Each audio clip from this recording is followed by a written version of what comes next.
రగిలిపోతున్నారు. ఒక మహిళగా మీరు చెప్పండి, అతను హిందూ దేవతల్ని మహిళని అవమానించాడా లేదా? మీరు అనలేకపోతున్నారు, ఇబ్బందిగా ఉన్నారేమో కానీ అలాంటి వెధవ గురించి వెధవనే మాట్లాడాలండి. మీరు అతను ఇతను అనుకుంటున్నారు, మేమే తనం. ఎందుకంటే వాడు వెధవన్నారు, వెధవ కూడా కాదు, వెధవన్నారు వెధవాడు. వాడు ఎట్లాంటి కుసంస్కారి అంటే, ఒక పుచ్చకాయ గురించి మీరు చెప్పారు, అదంతా చెప్పే విధానం వాడు ఎందుకు చెప్తున్నాడు అంటే, వాడు అసలు వాడు చేసే అంటే మామూలుగా చెప్పాలి అంటే వాడు బిజినెస్ చేస్తున్నాడు. హిందూ అంటే హిందువుల పైన పక్కన పెడితే ముందు ఇరు తెలుగు రాష్ట్రాల ప్రజలు 2.5 మిలియన్ సబ్స్క్రైబర్స్ ని సంపాదించింది బూతులు మాట్లాడి మాత్రమే.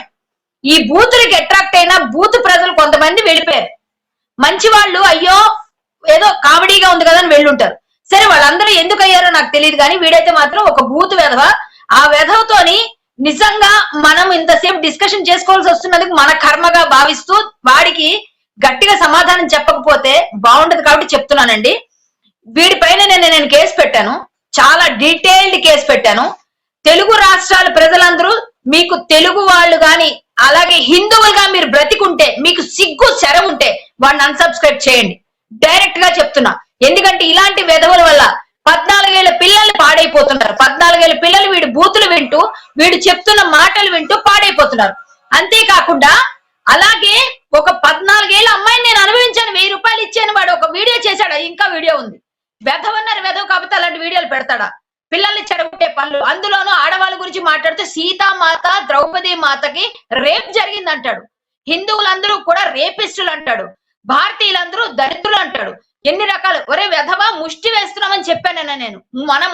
మనం చేసే ఒక్కొక్క లైక్ పైన వాడు డబ్బులు సంపాదిస్తూ నేను ట్యాక్స్ పేయర్ అంటాడు. ఎలా ట్యాక్స్ పేయర్ రా నువ్వు? ఎక్కడ ట్యాక్స్ పేయర్ రా నువ్వు?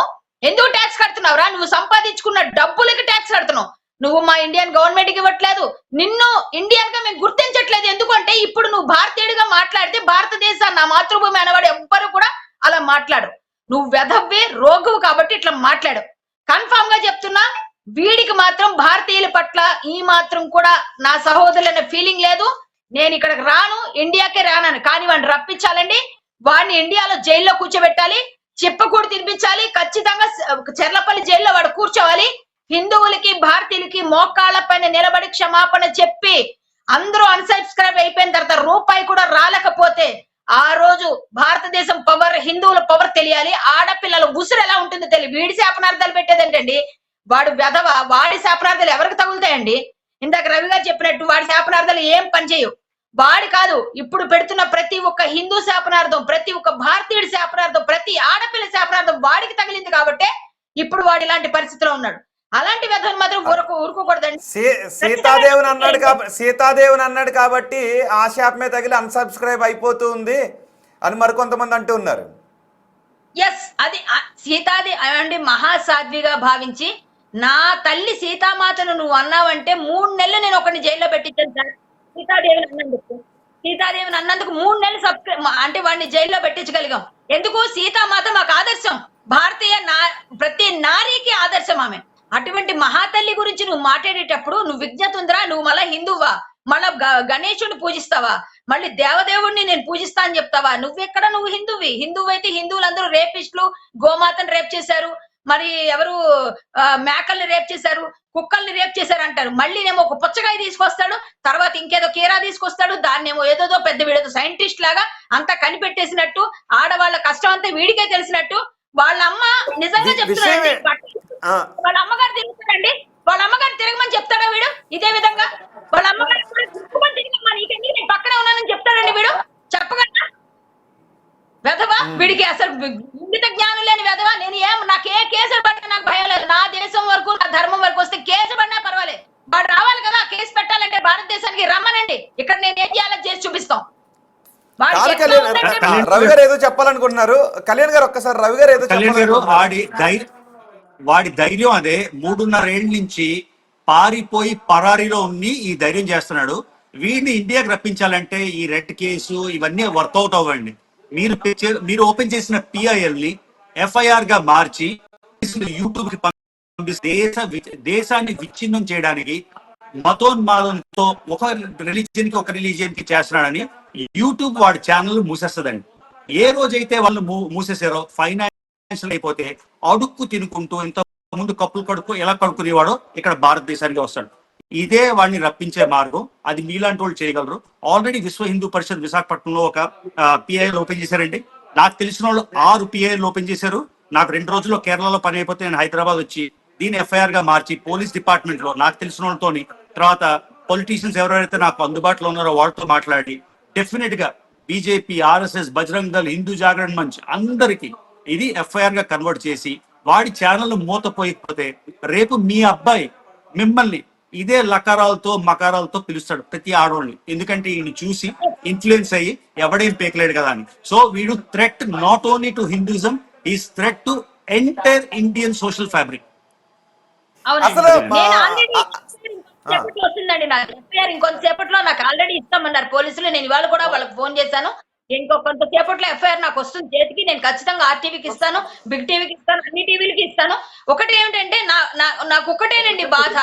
ఇప్పుడు చిన్న చిన్న పిల్లలు కూడా వీడికి అట్రాక్ట్ అవ్వడానికి మెయిన్ కారణం బూతులండి. మీరు అన్నట్టుగా ఆ ఛానల్ మూసిపోవాలి. ప్రతి ఒక్కరూ దయచేసి నమస్కారం పెట్టి అడుగుతున్న సబ్స్క్రైబర్స్ ఎవరున్నారో మీరు ఎలాంటి వాళ్ళైనా నాకు తెలియదు బాబు, వాడి ఛానల్ నుంచి బయటకు రండి. అలాంటి వ్యధవాళ్ళకి మనం సపోర్ట్ చేసి ఒక్క రూపాయి కూడా భారతదేశం నుంచి మన తెలుగు ప్రజల నుంచి వెళ్ళకూడదు. వాడు తిరిగి మళ్ళా ఇండియాకు రావాలి. ఇక్కడ రప్పించినాక వీధి ప్రతి మార్చున్నా నిజంగా ఏమైనా పర్వాలేదండి, వాడిని మాత్రం మామూలుగా కొట్టకూడదు. అదైతే నిజం. రవి గారు కళ్యాణ్ గారు మీకు గుర్తుందా? చాలా మంది ఇప్పుడు గుర్తు చేస్తూ ఉన్నారు. నాన్ వేష ఛానల్ని మొదట్లో ఎవరో చూడకపోతే వచ్చి అవును నన్ను ఎవరు చూస్తారు, ఎవరో చూడలేదు అని ఏడ్చి ఏడ్చి ఏడ్చి చూస్తే అయ్యో పాపం అని చూడటం మొదలుపెట్టి తన్ని ఆర్థికంగా నిలదొక్కునేలాగా చేస్తే ఈ రోజు వచ్చి తెలుగువారి ఆడబడుతుల్ని గుడ్డలిప్పుకుని తిరగండి అంటున్నాడు. అంటే మన ఆడపిల్లని చులకన చేశాడు అని అంటున్నారు చాలా మంది మహిళలు. నిజమేనా? అలా చూడాలా దాన్ని? అంతే కదండి. మరి కళ్యాణి గారు చెప్తున్నట్టు చెప్పండి. కళ్యాణ్ గారు చెప్పండి. ఆడవాళ్ళని చులకన చేస్తేనే ఆడవాళ్ళ మీద అంగాంగ ప్రదర్శన చేస్తున్న ఆడవాళ్ళకి సపోర్ట్ చేస్తూ ఇంకో విధంగా చేస్తూ ఒక ఆడపిల్లలు చూపిస్తూ ఆటగాడు అని పిచ్చి మాటలని చెప్తుంటే ఆ ఆటగాడిని అక్కడేయకూడదండి. ఆటగాడిని రప్పించాలి ఇండియాకి. ఇక్కడ బాస్కెట్ బాల్, ఫుట్బాల్, క్రికెట్ ఆడే మంచి ఆటగాళ్ళు బాల్ చేయాలి. అదే నా ఉద్దేశం. నేను క్లియర్ గా చెప్తున్నాను. వీడు ఆడవాళ్ళకు మాట్లాడారు. ఎవరి పద్మశ్రీ వచ్చిన గరికపాటి గారు ఓకేనండి, ఆయన ఎగ్జాంపుల్ చెప్పారా ఇంకొని చెప్పారు. నువ్వు ఎలాంటి మాట్లాడతావయ్యా? ఒక భారత ప్రభుత్వం గుర్తించింది. ఓకే, ఆయన ప్రవచనంలో ఒక ఎవరి మీద వేస్తే ఒప్పుకోరు కాబట్టి నా మీదే వేసుకుంటానని ఆయన చెప్పారేమో. అయినా ఒక పెద్ద మనిషికి ఇచ్చే గౌరవం ఇదేనా? శివాజీ గారు ఏమైనా తప్పు మాట్లాడారా? చెప్పారు. 2 మాటలు తప్పు కాబట్టి ఆయన సారీ చెప్పారు. ఇప్పుడు మహిళా కమిషన్ ఎక్కడికి వెళ్ళిపోయింది సార్? ఆయన్ని పిలిపించి 2 మాటలని చెప్పి వెంటనే పిలిపించారు. వీడిని పిలిపించదా మహిళా కమిషన్ పిలిపించమనండి. వీళ్ళ బాధ్యత కూడా కదా, మహిళల గురించే కదా వాడు ఇంత ఘోరంగా మాట్లాడుతున్నాడు. మహిళా కమిషన్ ఇప్పుడు కదా సుమోటోగా తీసుకోవాలి కేసు. అవునండి, నిజమే. మాట అంటే లకారంతో స్టార్ట్ చేస్తాడు. లకారంతో తిట్టు కూడా ఒక మహిళను తిడుతున్నాను అనేది ఎలా మర్చిపోతాడు? లకారంతో తిట్టు ఒక తల్లిని తిడుతున్నాను అనే విషయాన్ని కూడా ఎలా మర్చిపోతాడు? స్త్రీలను సపోర్ట్ చేస్తున్నాను అని చాలా మంది లకారంతో తిడుతుంటుంటాడు తన వీడియోస్ లో.